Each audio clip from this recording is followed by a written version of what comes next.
तो आज मैं आपको एक अनोखी रहस्यमय कहानी सुनाऊंगा। अगर आप चैनल पर नए हैं तो अभी सब्सक्राइब कर ले, क्योंकि यह मेरा दूसरा नया चैनल है। तथा कहानी पूरा देखे, अंत में एक अनोखा रहस्य छुपा है। धन्यवाद। तो सुनिए। एक समय की बात है, एक बहुत ही प्राचीन और विशाल नदी के किनारे एक छोटा सा गांव बसा था, जिसका नाम था तारी नीपुर। इस गांव के लोग नदी को अपनी जीवनदायिनी मानते थे।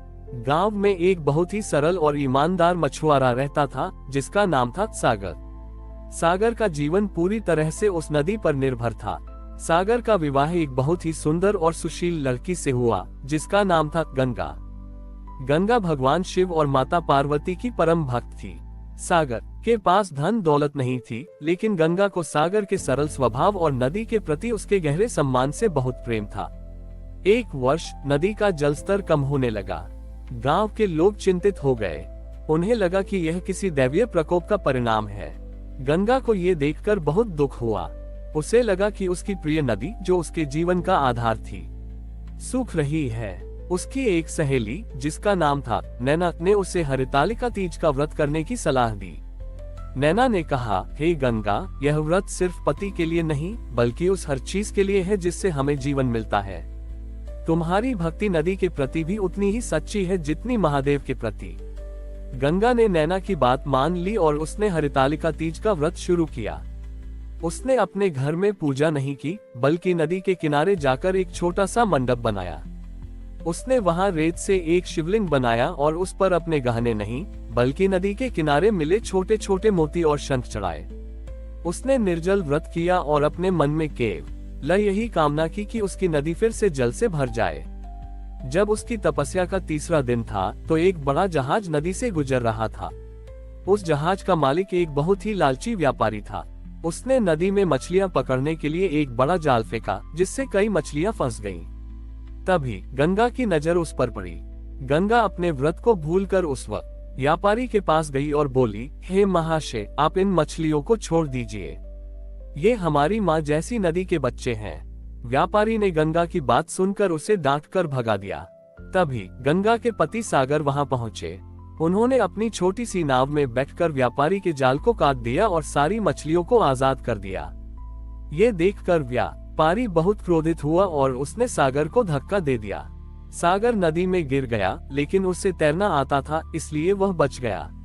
व्यापारी का जहाज तभी एक बड़ी चट्टान से टकरा गया और उसका सारा माल नदी में बिखर गया। व्यापारी को ये देखकर अपनी गलती का एहसास हुआ। उसने सागर और गंगा से माफी मांगी और उसने वादा किया कि वह अब कभी नदी को नुकसान नहीं पहुंचाएगा। उस रात मूसलाधार बारिश हुई और नदी का जलस्तर फिर से बढ़ गया। यह कोई चमत्कार नहीं, बल्कि गंगा की सच्ची भक्ति और सागर के साहस का परिणाम था।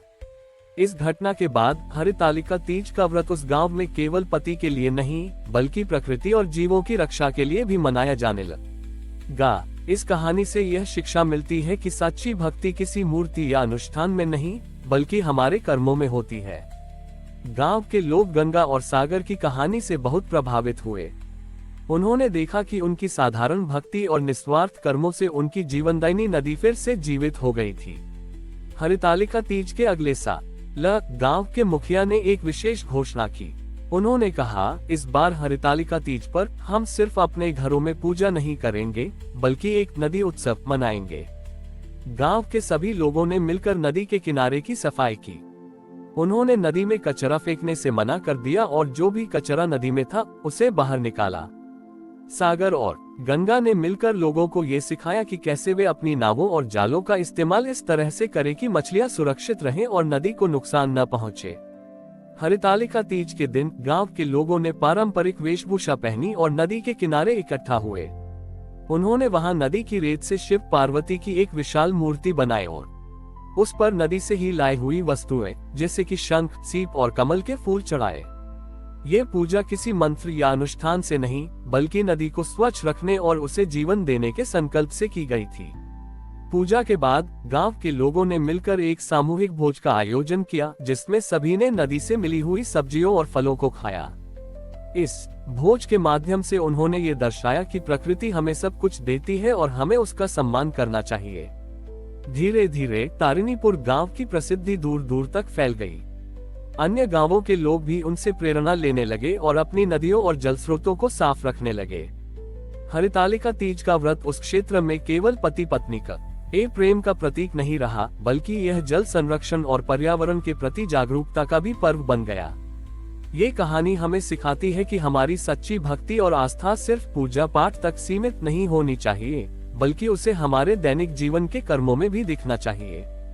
तारिणीपुर गांव की प्रसिद्धि नदी प्रेमियों के गांव के रूप में दूर दूर तक फैल चुकी थी। गांव के लोग अब सिर्फ अपनी नदी की ही नहीं, बल्कि दूसरों की नदियों और तालाबों की भी साफ सफाई करने लगे थे। सागर और गंगा ने एक समूह बनाया जिसका नाम था जलदूत, जो लोगों को जल संरक्षण और नदियों की सफाई के बारे में जागरूक करता था। एक दिन राज्य में एक बहुत बड़ी समस्या आ गई। राज्य के सबसे बड़े बांध में एक दरार आ गई थी, जिससे गांव और शहर पानी के बिना रह सकते थे। इस खबर से पूरे राज्य में हड़कंप मच गया। बड़े बड़े इंजीनियर और सरकारी अधिकारी आए, लेकिन वे इस समस्या का समाधान नहीं कर पाए। राजा को इस समस्या का हल नहीं सूझ रहा था। तभी किसी ने उसे तारिणीपुर गांव और वहां के लोगों के जल संरक्षण के ज्ञान के बारे में बताया। राजा ने तुरंत सागर और गंगा को बुलाया और उनसे मदद मांगी। सागर और गंगा ने राजा से कहा, हे राजन, ये समस्या केवल इंजीनियरिंग की नहीं, बल्कि आस्था और विश्वास की भी है। हर छोटी तालिका तीज का दिन नजदीक है। हम इसी दिन इस समस्या का समाधान करेंगे। हरितालिका तीज के दिन सागर और गंगा ने गांव के सभी लोगों को इकट्ठा किया। उन्होंने बांध के पास एक बड़ा अनुष्ठान किया, लेकिन यह अनुष्ठान पूजा पाठ का नहीं था, बल्कि श्रमदान का था। उन्होंने लोगों को छोटे छोटे टुकड़ों में बांटा और उन्हें बांध की मरम्मत का काम सौंपा। गंगा ने सभी लोगों से कहा, आज हम निर्जल व्रत करेंगे, लेकिन हमारा व्रत सिर्फ उपवास तक सीमित नहीं होगा। हमारी प्यास हमें याद दिलाएगी कि पानी कितना अनमोल है और हमें इस बांध को बचाने के लिए पूरी मेहनत करनी है। गांव के लोगों ने पूरे दिन बिना पानी पिए कड़ी धूप में काम किया। सागर ने अपने ज्ञान का उपयोग करके बताया कि बांध की दरार को कैसे भरा जाए और गंगा ने अपने विश्वास से लोगों का हौसला बढ़ाया। उनकी मेहनत और विश्वास ने एक बार फिर चमत्कार कर दिखाया। शाम तक उन्होंने उस बड़ी दरार को पूरी तरह से बंद कर दिया। जब राजा ने ये देखा तो वह आश्चर्यचकित रह गया।